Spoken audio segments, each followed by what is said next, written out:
So, ladies and gentlemen, when going over multiplying rational expressions, what you guys are going to be adding on today is basically a lot of the same things that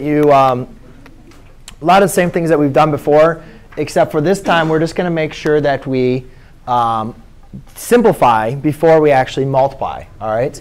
So when we go ahead and simplify, again, it's just going back to like what we discussed before. You're going to want to factor the numerator, denominator of each one. So in this case, you guys can see that I can't factor anything out of my numerator over here, but I can factor out a 5 in my denominator. So therefore, I can rewrite this as 5a times 5 times a plus 1. Does everybody follow me? OK.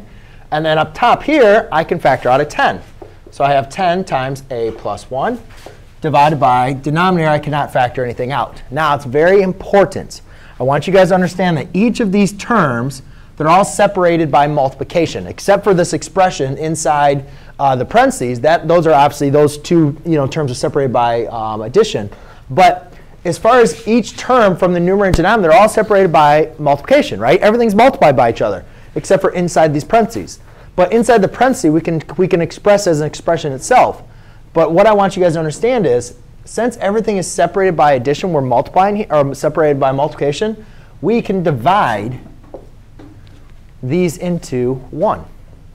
So just like you're simplifying, what you can basically do is combine it into 1. You can make it look like 5a 10a plus 1 divided by 5a plus 1 times a. You know what I'm saying? You can bring everything together nice and tight.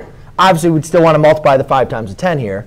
But so in this case, now we can also divide out the a's. Those divide into 1.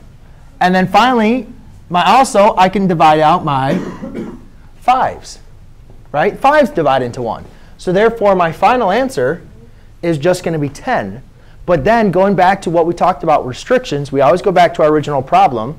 And we say, all right, well, I know a cannot equal 0. And then also, if you were to set this equal to 0,